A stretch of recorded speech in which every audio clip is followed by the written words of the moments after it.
வணக்கம் மக்களே, welcome to voice of brothers. இன்றைக்கி நம்ம வீடியோவில் என்ன பார்க்க போகிறோம்னா, ஆக்சுவலி ஜனநாயகன் இன்றைக்கி தீர்ப்புங்கிறது எல்லாத்துக்குமே தெரியும். அதாவது ஒரு ஜட்ஜ்மெண்ட்டுக்காக ஒட்டுமொத்த தமிழ்நாடு இவ்வளோ ஆவலாக வெயிட் பண்ணது இந்த ஒரு ஜட்ஜ்மெண்ட் தான். எந்த ஒரு க்ரைம் கேஸுக்கோ எந்த ஒரு கிரிமினல் கேஸுக்கோ எதுக்குமே இவ்வளோ ஆர்வமாக ஒரு ஸ்டேட்டே வெயிட் பண்ணி யாருமே பார்த்துருக்க மாட்டாங்க.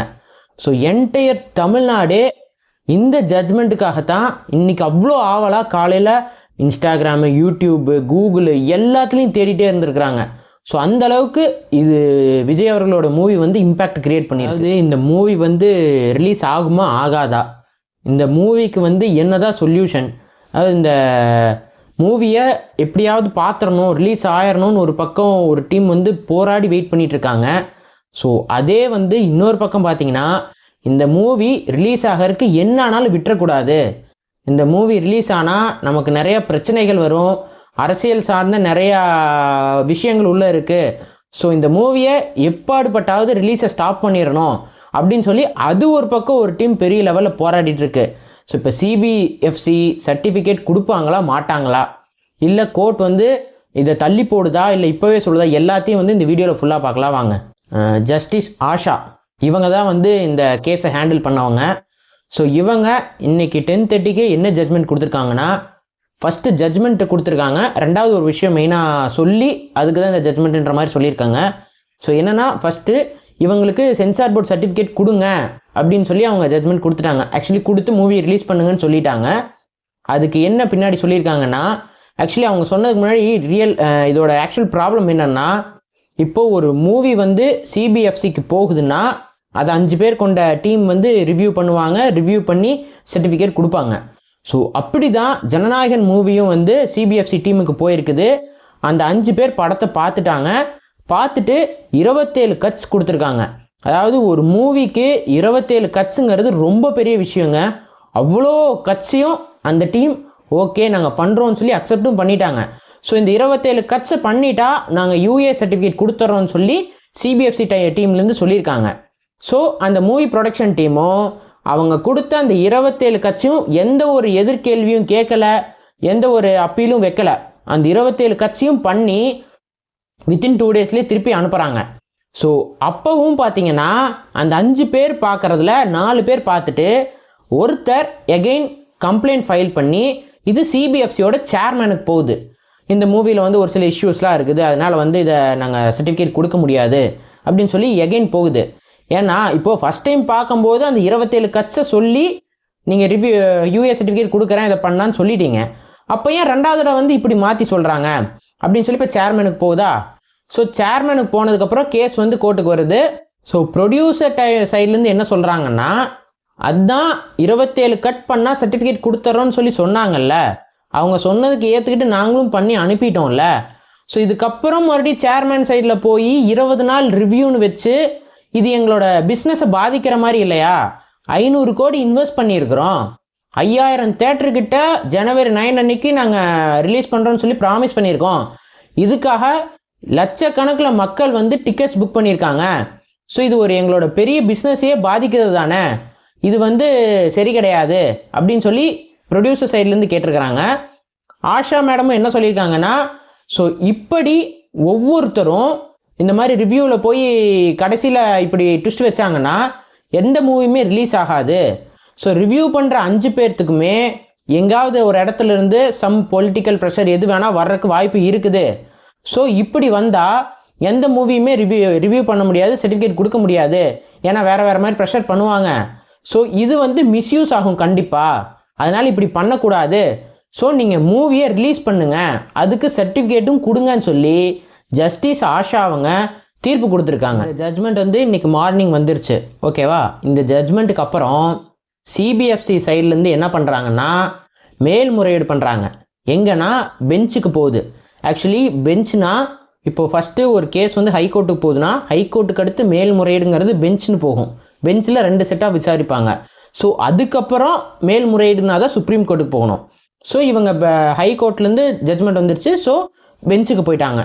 பெஞ்சில் போயிட்டு அங்கே சிபிஎஃப்சிக்காக அப்பியரான லாயர் யாருன்னு பார்த்தீங்கன்னா ஒரு தமிழ்நாட்டிலே ஒரு மிகப்பெரிய லாயர் அவர். ஸோ அவர் அப்பியர் ஆனார்னா அந்த கேஸ் வந்து அவ்வளோ பெரிய கேஸ்னு சொல்லுவாங்க. ஸோ அப்பேற்பட்ட ஒரு லாயர் ஒரு மூவி சர்டிஃபிகேட்டுக்காக அப்பியர் ஆகிறாங்கிறது வந்து ஒரு டிஃப்ரெண்ட்டான ஒரு விஷயந்தான்.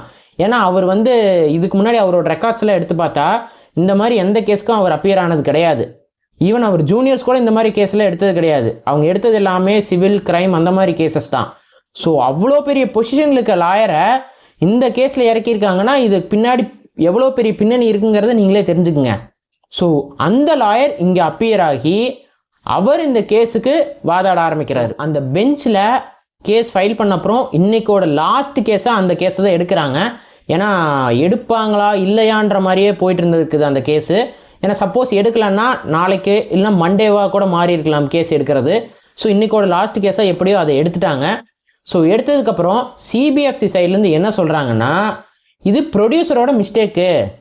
அதாவது ஒரு சிபிஎஃப்சி சர்டிஃபிகேட் வர்றதுக்கு முன்னாடியே அவர் எப்படி மூவி டேட்டை அனௌன்ஸ் பண்ணார், அவர் மூவி டேட்டை அனௌன்ஸ் பண்ணிவிட்டு இப்படி கோர்ட்டில் கேஸ் போட்டு எங்களை ப்ரெஷர் பண்ணுறாரு. ஸோ இது வந்து எப்படி வந்து நாங்கள் சர்டிஃபிகேட் கொடுக்க முடியும்னு சொல்லி அவங்க சைட்லேருந்து சொல்கிறாங்க. ஆக்சுவலி ஃபேக்ட் என்னென்னு பார்த்தீங்கன்னா ஒரு மூவியை எடுக்க ஸ்டார்ட் பண்ணும்போதே ஒரு சிலர் வந்து இந்த டேட்டில் ரிலீஸ் பண்ண போகிறோம் இந்த டேட்டில் ரிலீஸ் பண்ண போகிறோம்னு அனௌன்ஸ் பண்ணிடுவாங்க. சர்டிஃபிகேட் வாங்கிட்டு தான் டேட்டை அனௌன்ஸ் பண்ணணுன்னெல்லாம் எதுவும் எந்த மூவியுமே இப்போ வரைக்கும் பெருசாக பண்ணது கிடையாது. அப்படி இது வந்து ட்விஸ்ட் பண்ணி விட்றதுக்காக சிபிஎஃப்சி நடத்துகிற ஒரு கேம் தான். ஏன்னா இப்போ வர்ற நிறையா மூவிஸ் எடுத்திங்கன்னா கிட்டத்தட்ட பாதி மூவி போயிட்டு இருக்கும்போதே இந்த டேட்டில் ரிலீஸ் பண்ணிடுவோம் இந்த டேட்டில் ரிலீஸ் பண்ணிடுவோம்னு சொல்லி அஃபிஷியலாகவே சொல்லிடுவாங்க. அப்போ எப்படி பாதி மூவிலே எல்லோரும் சிபிஎஃப்சி வாங்கிடுவாங்களா? ஸோ இது வந்து அவங்க திசை திருப்பறக்காக ஒரு சில வேர்ட்ஸ் விடுறாங்க. இன்னொன்று ப்ரொடியூசர் சைட்லேருந்து என்ன சொல்கிறாங்கன்னா நாங்கள் இன்வெஸ்ட் பண்ணியிருக்கிறோம் இந்த அளவுக்கு, ஒரு சாதாரண ஆக்டரோட படமும் கிடையாது, இதுக்கான இன்வெஸ்ட்மெண்ட் அதிகம், இதுக்கு பின்னாடி நிறையா பிஸ்னஸ் இருக்குது. ஸோ இதெல்லாம் நாங்கள் ரிட்டர்ன்ஸ் எடுக்கணும். இப்போது இந்த 10 நாள் லீவ் வருது. ஸோ இப்போ ரிலீஸ் பண்ணாமல் மறுபடியும் தள்ளி போட்டுக்கிட்டே போனால் இது என்னென்ன மாதிரி பிரச்சனைகளை வேணாலும் சந்திக்கும். இப்படி பின்னாடி போயிட்டே இருந்ததுன்னா நாங்கள் எப்போ இந்த பிஸ்னஸ் வந்து நாங்கள் திருப்பி எடுக்கிறது, இது எங்களுக்கு ஓவரால் ஒரு லாஸுங்கிற மாதிரி ப்ரொடக்ஷன் சைட்லேருந்து கேட்டிருக்கிறாங்க. ஆஷா அவர்கள் கொடுத்த தீர்ப்புக்கு எதிராக சிபிஎஸ்சி சைட்லேருந்து சிபிஎஃப்சி சைட்லேருந்து என்ன சொல்கிறாங்கன்னா இது எப்படி வந்து நீங்கள் ஒரு 2 நாள், அதாவது எங்களுக்கு பெருசாக டைம் கூட இல்லை, முந்தா நேற்று கேஸ் போடுறாங்க உடனே அடுத்த நாளே தீர்ப்புன்னு சொல்லி அவங்க மூவி ரிலீஸ் பண்ண சொல்லி சொல்கிறாங்க. இது அவங்களுக்கும் எங்கள் மேலே ப்ரெஷர் போடுற மாதிரி தானே. ஸோ இது வந்து எப்படி எங்களால் பண்ண முடியும்? அதாவது எங்களுக்கு டைம் வேணும், நாங்கள் இந்த மூவி ரிவ்யூ பண்ணுறதுக்கு திருப்பி எங்களுக்கு டைம் வேணும். இவங்க டைம் கொடுக்காம உடனே வந்து சர்டிஃபிகேட் கொடுங்க மூவி ரிலீஸ் பண்ணட்டும்னு சொல்லி இவங்க சொன்ன ஜட்ஜ்மெண்ட்டே தப்பு. ஸோ இதுக்கு ஸ்டே கொடுங்கன்னு சொல்லி ஸ்டே ஆர்டர் கேட்டு அப்பீல் பண்ணியிருக்காங்க. ஃபைனலாக பெஞ்ச்லேருந்து என்ன சொல்லியிருக்காங்கன்னா இதோட அடுத்த ஹியரிங்கை ஜனவரி 21க்கு தள்ளி வச்சுருக்காங்க. அதாவது இந்த பொங்கலுக்குள்ளே விஜய் அவர்களோட மூவி வரவே கூடாதுன்னு முடிவு பண்ணி ஜனவரி 21க்கு அடுத்த ஹியரிங் வச்சுருக்காங்க. அடுத்த ஹியரிங்னா ஜட்ஜ்மெண்ட் கிடையாதுங்க, அப்போவும் வருவாங்க, 2 பக்கம் இருந்து வாதாடுவாங்க, சண்டை போடுவாங்க, பேச்சுவார்த்தை தான் நடக்கும். அதுக்கப்புறம் மேபி ஹியரிங் தள்ளியும் போகலாம், இல்லை பை பிளெஸிங் அந்தன்னைக்கே கூட ஜட்ஜ்மெண்ட்டும் வரலாம். என்ன ஆனாலும் அதுக்கப்புறம் இவங்க வந்து இன்னும் என்னென்னலாம் பண்ணுவாங்கங்கிறது தெரியல. ஏன்னா இப்போ சப்போஸ் ப்ரொடக்ஷன் சைடுக்கு ஆதரவாக தீர்ப்பு வந்துடுச்சுன்னா சிபிஎஃப்சி சுப்ரீம் கோர்ட்டுக்கு போவாங்க. இப்போது சிபிஎஃப்சிக்கு சாதகமாக தீர்ப்பு வந்துச்சுன்னா மேபி ப்ரொடக்ஷன் சைடு சுப்ரீம் கோர்ட்டுக்கு போகிறதுக்கு 100% வாய்ப்பு இருக்குது. ஏன்னா அவங்க மூவியை ரிலீஸ் பண்ணணும்னு தான் எதிர்பார்ப்பாங்க சீக்கிரம். ஸோ இப்போவே நினச்சாலும் சிபிஎஃப்சியோட அப்பீலுக்கு எதிராக இவங்க ப்ரொடக்ஷன் சைடு வந்து சுப்ரீம் கோர்ட்டுக்கு போகலாம்.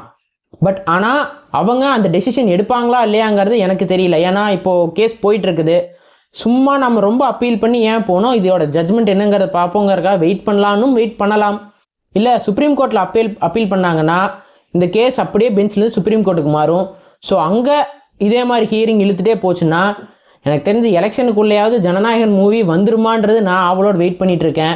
ஸோ இதுக்கப்புறம் எலெக்ஷன் வருது, எலெக்ஷன் வந்துச்சுன்னா மூவியில் எலெக்ஷன் ரிலேட்டடான கண்டென்ட்லாம் நிறையா இருக்குது. ஸோ எலெக்ஷன் டைமில் வந்து இதெல்லாம் போடக்கூடாது அப்படின்னு சொல்லி ஒரு ரூல்ஸை கொண்டு வந்து மூவி வரவே விடாமல் பண்ணிடுவாங்க. ஸோ இதுக்கு தான் பிளான் பண்ணுறாங்களோன்னு எனக்கும் தோணுது. ஸோ ஓப்பனாக சொல்லணுன்னா விஜய் அவர்களோடைய இந்த படம் வந்து மக்கள் மத்தியில் பெரிய இம்பேக்டை க்ரியேட் பண்ணுங்கிறது எல்லாத்துக்குமே தெரிஞ்சிருக்குது. ஸோ அதுக்காகத்தான் இவ்வளோ பெரிய விஷயங்கள்லாம் பண்ணிகிட்ருக்கிறாங்க. ஸோ என்னோட ஒப்பீனியன் என்னென்னா தயவு செஞ்சு அரசியலில் போய் மோதுங்க. இந்த மாதிரி மக்கள் ஆவலோட வெயிட் பண்ணி அவரோட கடைசி படத்துக்காக ஒரு எமோஷனோட அவ்வளோ ஆவலாக வெயிட் பண்ணிட்டு இருக்காங்க. அதில் போய் உங்கள் அரசியலை பண்ணி இந்த விஷயத்தெல்லாம் பண்ணி கேவலமாக பண்ணாதீங்க. படம் ரிலீஸ் ஆக விடுங்க. இதுக்கு ப்ராப்பராக சர்டிஃபிகேட் கொடுங்க. அதான் நீங்கள் சொன்ன 27 கட்ஸையும் ப்ரொடக்ஷன் சைட்லேருந்து பண்ணிட்டாங்க.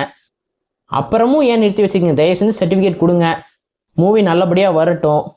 மூவி வந்தால் நானும் வெயிட்டிங், சீக்கிரம் அந்த மூவி பார்க்கணுன்னு. நெக்ஸ்ட் ஒரு நல்ல வீடியோவில் சந்திக்கிறேன். அது வரைக்கும் பாய்.